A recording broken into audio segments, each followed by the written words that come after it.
किसी को डिसलाइक करना या बहुत इंटेंस बात कहें तो किसी को हेट करना और उसी के साथ रहना, ये एक बहुत टफ सिचुएशन होती है। किसी को हेट करना ये बचपन से कोई नहीं सीखता है, ये चीज़ एक्सपीरियंस के थ्रू हो जाती है। इसका जो पहला स्टेप होता है वो किसी से डर लगता है, एंगर होता है, फ्रस्ट्रेशन होता है, और वो जब काफ़ी समय तक रहता है, बार बार ये एक्सपीरियंस होता है, तो वो धीरे धीरे हेट्रेड में कन्वर्ट हो जाता है। लेकिन एक गुड न्यूज़ है कि हेट्रेड जिस तरह से लर्न की जाती है उसी तरह से हम उसको अनलर्न भी कर सकते हैं, यानी इससे हम अपने आप को दूर भी कर सकते हैं। तो इस वीडियो में हम लोग बात करेंगे कि अगर हम किसी से हेट करने लगे हैं या हम उसको स्ट्रांगली डिसलाइक कर रहे हैं और वो हमारा फैमिली मेम्बर है, तो हम इस सिचुएशन को कैसे डील करें और इससे बाहर आ सकें, क्योंकि इससे सबसे ज़्यादा नुकसान आप ही का हो रहा है। नमस्ते दोस्तों, मैं हूँ आपकी होस्ट अंशु। इस चैनल को सब्सक्राइब ना किया हो तो सब्सक्राइब कर लें। आप किसी को डिसलाइक कर रहे हैं, स्ट्रांगली डिसलाइक कर रहे हैं, इसका मतलब है कि आपको उनसे हर्ट मिला है। वो किसी भी फॉर्म में हो सकता है। वो आपका मजाक उड़ा सकते हैं, आपको अंडर वैल्यू कर सकते हैं, आपके साथ अब्यूज़िव हो सकते हैं, क्रिटिसाइज़ कर सकते हैं, या आपकी बुराई जो भी मिलता है उससे करने लगते हैं। किसी भी तरह से आपको बहुत हर्ट फील करा रहे हैं, इसलिए धीरे धीरे वो जो हर्ट है वो हेट्रेड में या स्ट्रॉन्ग डिसलाइक में कन्वर्ट हो जाती है। तो जानने की कोशिश करिए कि जब ऐसा हो रहा है तो आपके माइंड में क्या चल रहा होता है। आप जिस पर्सन के साथ रह रहे हैं और बार बार उसको देख रहे हैं, तो ये फीलिंग आपको बार बार यहाँ पर हर्ट कर रही है, यानी कि आप अंदर से परेशान हो रहे हैं, आपके अंदर नेगेटिविटी आ रही है, इल फीलिंग आ रही है। तो अगर आपके मन में, माइंड में हर समय इल फीलिंग रहेगी, नेगेटिविटी रहेगी, स्ट्रेस रहेगा, आप हर्टफुल फील करेंगे, तो इससे आपको धीरे धीरे मेंटल हेल्थ इश्यूज़ होना शुरू हो जाएंगे।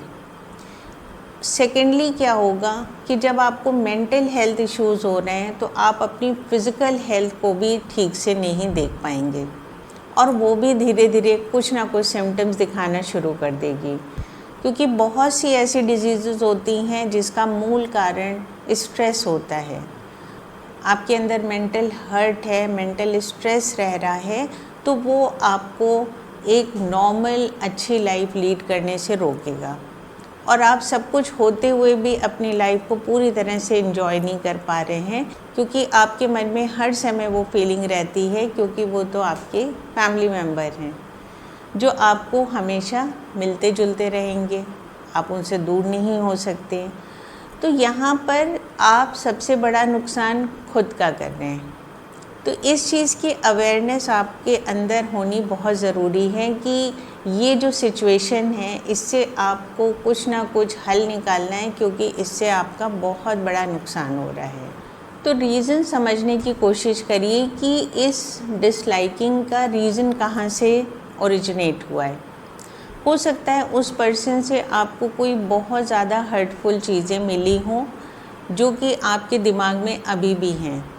हो सकता है कि वो सिचुएशन निकल चुकी हो, लेकिन आपके मन में वो सारी चीज़ें हैं, तो आपका मन अभी तक क्योर नहीं हुआ है, इस कारण से आपके मन में वो हर्ट चलती रहती है।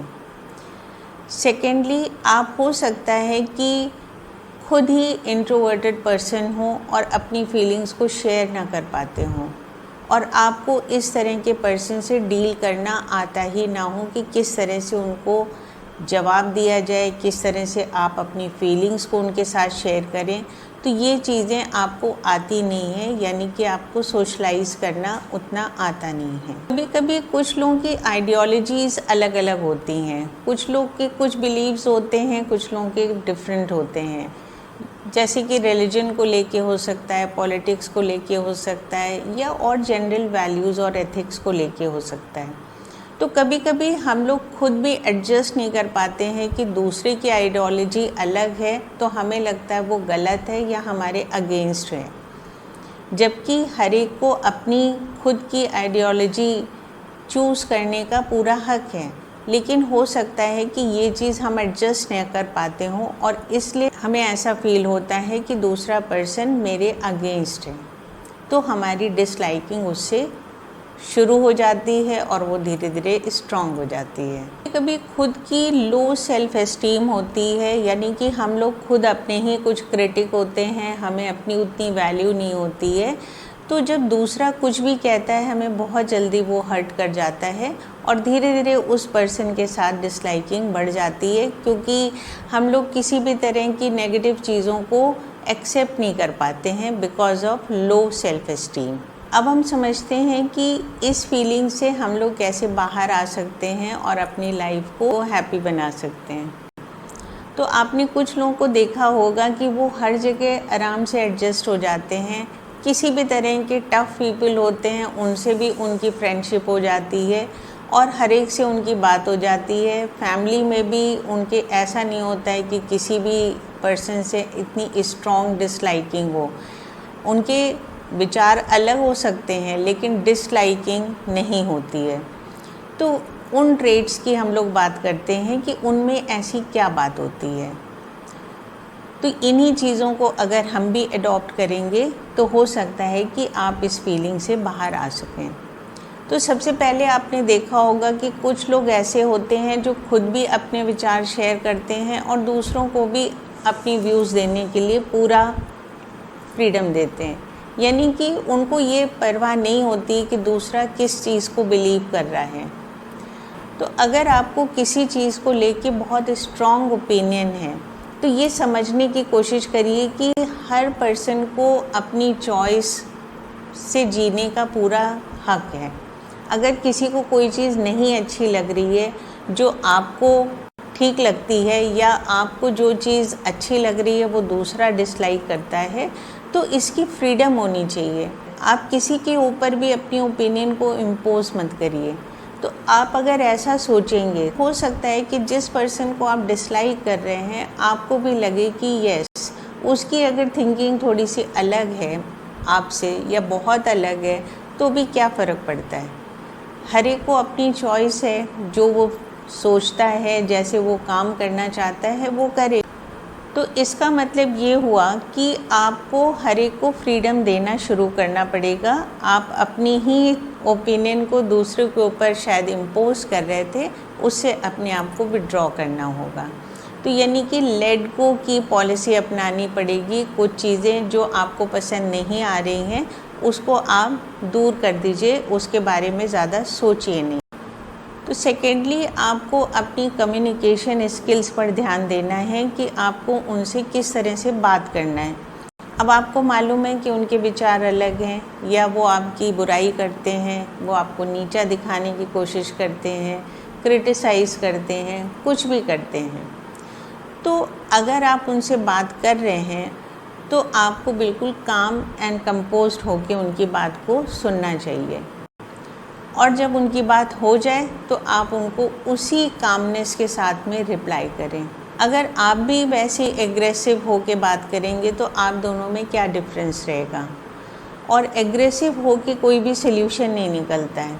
तो आप उसी कामनेस के साथ उन चीज़ों को डिसएग्री करिए, एसर्टिवली डिसएग्री करिए कि ये बात ठीक नहीं है, मैं इससे एग्री नहीं कर रहा हूँ। हो सकता है कि जब आप अपनी फीलिंग्स को पोलाइटली, काइंडली लोगों के सामने या उनके सामने प्रेजेंट करेंगे तो वो आपकी फीलिंग्स को बेहतर तरीके से समझेंगे। तो यहाँ पर आपको कम्युनिकेशन स्किल्स पे ध्यान देना है कि अगर वो अनसिविलाइज्ड वे में बात कर रहे हैं तो आपको उसी तरह से नहीं रिप्लाई करना है। आपको जितना भी गुस्सा आ रहा है उसको कंट्रोल करें और अपने वर्ड्स पे ध्यान दें और काम होकर जवाब दें। साथ साथ इन बातों का भी ध्यान रखें कि अगर कोई इशू नॉन इशू है, मीन्स उस पर फर्दर कुछ बात करने से फ़ायदा नहीं है, तो उन चीज़ों को इग्नोर कर दें। सब ऐसा ज़रूरी नहीं कि हर बात को आप रिप्लाई करें या हर चीज़ को आप ठीक करने की कोशिश करें। बहुत से ऐसे इररिलेवेंट चीज़ें होती हैं जिनको आप बिल्कुल सोचें ना और उनको साइडलाइन कर दें। आप देखेंगे कि धीरे धीरे बहुत से ऐसे इश्यूज़ जिस पे आपको डिसलाइकिंग हो रही थी वो अपने आप ख़त्म होते जा रहे हैं, क्योंकि उस पर फर्दर कोई कम्युनिकेशन होता ही नहीं है।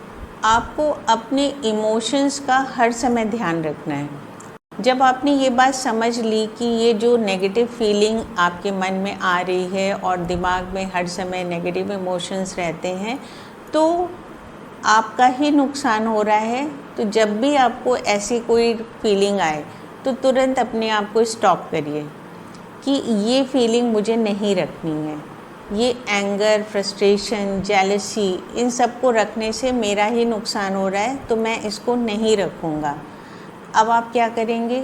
जब आप धीरे धीरे कंट्रोल होने लगेगा तो आप देखेंगे कि दूसरे की बातें हैं वो आपके ऊपर उतना असर नहीं डाल रही हैं। इसको ऐसे समझे कि जैसे कोई वॉल है, स्ट्रॉन्ग वॉल है, और आप उसको कितना भी पुश करें वो अपनी जगह से नहीं हटेगी। तो आप ही थक जाएंगे उसको पुश करते करते, वो अपनी जगह पे खड़ी रहेगी। तो जब ऐसा है कि आपके स्ट्रॉन्ग रहने से, अपने इमोशंस पर कंट्रोल करने से उनका हौसला आप धीरे धीरे ख़त्म कर सकते हैं। वो जो बातें कह रहे थे जिससे आप पर इफ़ेक्ट हो रहा था, वो अगर आपके ऊपर कुछ नहीं असर पड़ेगा तो धीरे धीरे वो बातें इररिलेवेंट हो जाएंगी और ख़त्म हो जाएंगी। तो अपने इमोशंस पे हमेशा माइंडफुल रहिए कि आपको वो चीज़ें कंट्रोल करनी ही हैं, क्योंकि आपको मालूम है कि सामने वाला तो कहेगा ही। तो आपको स्ट्रॉन्ग बनना है, अपने इमोशंस पे कंट्रोल करना है, चीज़ों को लेट गो करना है, और बहुत सी चीज़ों को आप स्माइल करके ख़त्म कर सकते हैं। ये भी हो सकता है कि आप उन फीलिंग्स को ज़रूरत से ज़्यादा वेटेज दे रहे हैं। उस पर्सन की बातें आपको असर कर रही हैं, इसका मतलब है कि वो पर्सन और उसकी बातें आपके लिए बहुत इम्पॉर्टेंट हैं। तो ये भी ध्यान दीजिए कि क्या ये चीज़ें आपके लिए बहुत इम्पॉर्टेंट हैं कि वो आपको इस तरह से ना कहें, या आपको इनसे कोई फ़र्क नहीं पड़ता है। अगर आपको दिन भर कोई कुछ बुराई कर रहा है, जो generally daughter in law, mother in law के बीच में रहता है या कई बार और रिश्तों में भी होता है, तो अगर आप इस तरह की बातों को ध्यान ही नहीं देंगे, आपको लगेगा कि इससे मेरा फ़र्क क्या पड़ रहा है, मेरा जो काम है वो मैं अपना कर रही हूँ या कर रहा हूँ। आपका फोकस अपने ऊपर होना चाहिए, ना कि उन बातों पर होना चाहिए। तो अगर आप उन चीज़ों को ज़्यादा मायने दे रहे हैं तो ये आपकी ही मिस्टेक है। तो इस मिस्टेक को दूर करिए। आपके लिए बहुत सारी इम्पॉर्टेंट चीज़ें होंगी जिस पे आपको फोकस करना चाहिए। ये तो बहुत ऐसी चीज़ है जिसको आप आराम से इग्नोर कर सकते हैं। तो बेटर होगा कि आप पॉजिटिव चीज़ों पर ध्यान दीजिए और इन नेगेटिव चीज़ों को सोचिए ही नहीं, तो आपकी डिसलाइकिंग भी धीरे धीरे कम हो जाएगी। और आप एक एक्सपेरिमेंट और कर सकते हैं कि जिस पर्सन को आप डिसलाइक कर रहे हैं, आप उसके साथ ज़्यादा टाइम स्पेंड करिए। ज़्यादा टाइम स्पेंड करने का मतलब ये कि उनसे ज़्यादा बात करिए, खुल के बात करिए और उनको समझने की कोशिश करिए। कई बार इससे चीज़ें बहुत ज़्यादा चेंज हो जाती हैं। आप जब बात करते हैं तो उनकी ओपिनियन का मतलब समझ में आता है, वो ऐसा क्यों सोच रहे हैं, उसके पीछे उनकी पर्सनालिटी समझ में आती है कि उनके ट्रेट्स क्या हैं, उनकी हिस्ट्री क्या रही है, वो ऐसा क्यों सोच रहे हैं। तो उनके साथ ज़्यादा टाइम स्पेंड करके, बातें करके कोशिश करिए कि इसको आप एम्पैथी के साथ करें।